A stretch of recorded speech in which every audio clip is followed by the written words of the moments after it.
bisa merasakan sakit orang lain, barulah kau disebut manusia. Kalau sekedar sakit, anjing pun merasakan sakit, babi pun merasakan sakit. Tapi kalau kau bisa merasakan sakit orang lain, barulah kau disebut manusia. 3, kau juga akan punya anak, kau juga akan punya keturunan. Bagaimana kalau anakmu yang dikandung istrimu 6 bulan, 9 bulan 10 hari dibesarkan dengan tetes air mata?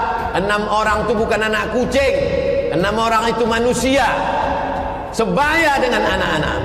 La yu'minu ahadukum, tak beriman hatta yuhibba li akhih, sampai kau sayang kepada saudaramu. Tak beriman kamu sampai ada rasa saudara. نتوسل إليك بحق هؤلاء الشهداء يا رب. تقبل دعاءنا، تقبل دعاءنا.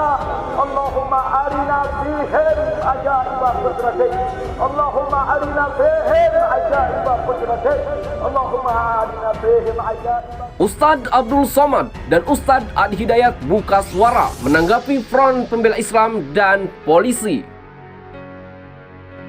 Walaupun kalah di mata manusia, walaupun kau mati di tiang gantungan. Makanya ketika orang berkata, dia mati, dia mati, dia mati, turun ayat, wala taqulu liman yuqtalu fi sabilillahi amwat. Jangan kau katakan mereka mati, bal ahya, mereka hidup, walakin la tashkurun, kamu tak bisa merasakan kehidupan mereka. Saya hanya ingin mengingatkan bahwa di dalam Al-Quran surah Al-Baqarah, surah yang kedua, tepatnya di ayat yang ke-72, Allah mengungkap janji akan menampilkan dan membuka segala hal yang terkait dengan tindak tanduk manusia, termasuk potensi-potensi kejahatan yang mungkin terjadi, atau bahkan dalam kasus tertentu, semisal pembunuhan misalnya. Allah berfirman, wa idh qataltum nafsan fadara'tum fiha wallahu mukhrijum ma kuntum taktumun. Dan ketika engkau pernah melakukan suatu tindakan pembunuhan, lalu engkau berselisih paham, berseteru siapa dan bagaimana itu terjadi untuk menemukan pelakunya. Nah, dan Allah berjanji, wallahu mukhrijum ma kuntum taktumun. Ya, sebaik apapun itu kemudian ditutupi, atau sekuat apapun itu kemudian mencoba untuk diarahkan pada aspek-aspek yang tidak terkait dengannya, kata Allah, semua akan diungkap dengan cara yang seadil-adilnya, sejujur-jujurnya, sedetil-detilnya. Bila bukan di dunia, maka di akhirat semua akan terbuka. Oleh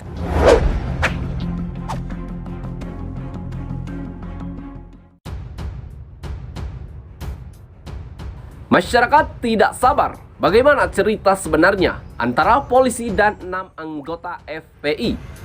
Berbagai pertanyaan hilir mudik di benak publik seiring bergulirnya banyak informasi. Beragam informasi mulai terstruktur dalam memori masyarakat. Menanggapi kasus 6 laskar FPI akhirnya membuat Ustadz Abdul Somad dan Ustadz Adi Hidayat buka suara.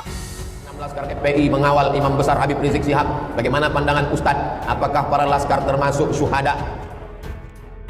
Ustadz Abdul Somad sedikitnya membeberkan 3 poin tanggapan atas kasus tersebut.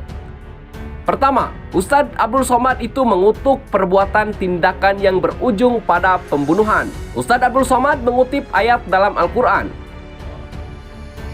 Wa man qatala mu'minan muta'ammidan fajaza'uhu jahannam. Siapa yang membunuh orang beriman, maka balasannya adalah neraka jahannam. Itu dalam ajaran Islam. Tidak ada satu agama pun di dunia ini yang mengajarkan membunuh sebagai solusi menyelesaikan masalah. Ia menyampaikan bahwa membunuh satu orang sama halnya dengan membunuh semua orang. Siapa yang membunuh satu orang, maka dia sama seperti membunuh semua orang. Ustadz Abdul Somad pun menyinggung soal balasan atas pembunuhan. Ia menyebut bahwa perbuatan membunuh orang beriman balasannya kelak dengan neraka jahanam. Siapa yang membunuh orang beriman, maka balasannya adalah neraka jahanam. Itu dalam ajaran Islam. Tidak ada satu agama pun di dunia ini yang mengajarkan membunuh sebagai solusi menyelesaikan masalah. Poin pertama. Siapa yang membunuh orang beriman, maka balasannya adalah neraka jahanam, ujar Ustadz Abdul Somad. UAS menjelaskan, tidak ada satu agama pun di dunia yang mengajarkan pembunuhan sebagai solusi menyelesaikan masalah. Kau juga akan punya keturunan. Bagaimana kalau anakmu yang dikandung istrimu 6 bulan, 9 bulan 10 hari dibesarkan dengan tetes air mata? 6 orang itu bukan anak kucing, 6 orang itu manusia, sebaya dengan anak-anak. La yu'minu ahadukum, tak beriman hatta yuhibba li akhih, sampai kau sayang kepada saudaramu. Tak beriman kamu sampai ada rasa saudaramu. Kalau engkau bisa merasakan sakit, berarti kau makhluk hidup. Kalau kau bisa merasakan sakit, berarti kau makhluk hidup. Tapi kalau kau bisa merasakan sakit orang lain, barulah kau disebut manusia. Kalau sekedar sakit, anjing pun merasakan sakit, babi pun merasakan sakit. Tapi kalau kau bisa merasakan sakit orang lain, barulah kau disebut manusia. Kemudian tanggapan berikutnya, UAS meminta kepada Komnas HAM untuk mengusut tuntas kasus tewasnya 6 laskar Front Pembela Islam tersebut. Lembut dan cocok dipakai setiap hari. Salep popok bayi Bepanthen Baby. Ustadz Abdul Somad berharap membantunya Komnas HAM agar tidak terjadi fitnah berkepanjangan. Dengan dibantunya Komnas HAM, UAS berharap kasus tersebut dapat diusut tuntas, terungkap fakta sebenarnya. UAS juga yakin akan adanya pertolongan dari Allah Subhanahu wa Ta'ala untuk mengungkap kebenaran dari kasus tersebut, untuk mematikan percikan-percikan api di tengah ladang kering. Kalau Komnas HAM bertindak diusut tuntas apa yang sebenarnya terjadi, maka insya Allah Allah menolong, selesailah masalah. Terakhir, Ustadz Abdul Somad meminta kepada masyarakat Indonesia agar tidak mudah terprovokasi.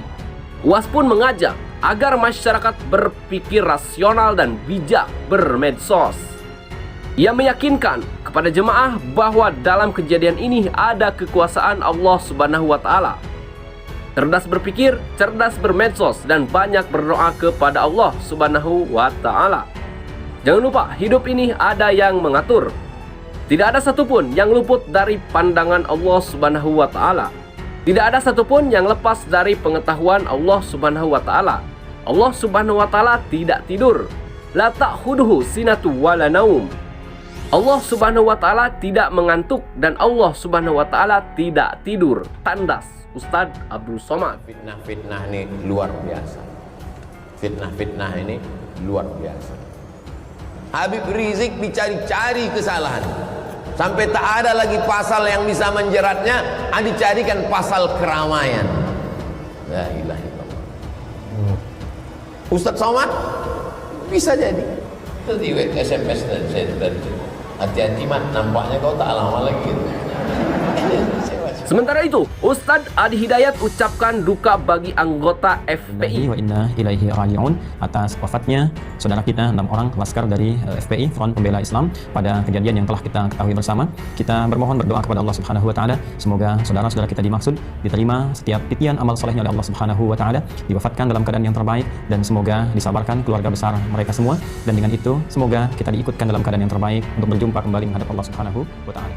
Ustadz Adi Hidayat mengucapkan duka cita mendalam atas meninggalnya 6 anggota FPI yang ditembak polisi di tol Cikampek. Kita mendorong dan berdoa kepada Allah, semoga segalanya bisa berjalan sesuai dengan apa yang telah Allah tetapkan dan sesuai dengan koridor yang berlaku di Hukum Negara Kesatuan Republik Indonesia. Saya hanya ingin mengingatkan bahwa di dalam Al-Quran surah Al-Baqarah, surah yang kedua, tepatnya di ayat yang ke-72, Allah mengungkap janji akan menampilkan dan membuka segala hal yang terkait dengan tindak tanduk manusia, termasuk potensi-potensi kejahatan yang mungkin terjadi, atau bahkan dalam kasus tertentu, semisal pembunuhan misalnya. Allah berfirman, wa idh qataltum nafsan fadara'tum fiha wallahu mukhrijum ma kuntum taktumun. Dan ketika engkau pernah melakukan satu tindakan pembunuhan, lalu engkau berselisih paham, berseteru siapa dan bagaimana itu terjadi untuk menemukan pelakunya. Nah, dan Allah berjanji, wallahu mukhrijum ma kuntum taktumun. Ya, sebaik apapun itu kemudian ditutupi, atau sekuat apapun itu kemudian mencoba untuk diarahkan pada aspek-aspek yang tidak terkait dengannya, kata Allah, semua akan diungkap dengan cara yang seadil-adilnya, sejujur-jujurnya, sedetil-detilnya. Bila bukan di dunia, maka di akhirat semua akan terbuka. Oleh karena itu, kita bermohon kepada Allah Subhanahu wa Ta'ala agar Allah memberikan kedamaian di negeri kita, ketentraman, dijauhkan dari perpecahan, dan disatukan dalam kebaikan-kebaikan serta kemuliaan dengan Allah Subhanahu wa Ta'ala. Menurut Ustadz Adi Hidayat, dia mendukung segala hal yang terkait dengan proses pengungkapan kasus ini, mendukung semua pendapat orang yang ahli di bidangnya, baik itu pakar hukum, pernyataan ulama, dan pernyataan ormas yang kapabel di bidangnya. Kita mendorong semoga segalanya bisa berjalan sesuai yang Allah tetapkan dan sesuai koridor hukum yang berlaku di NKRI.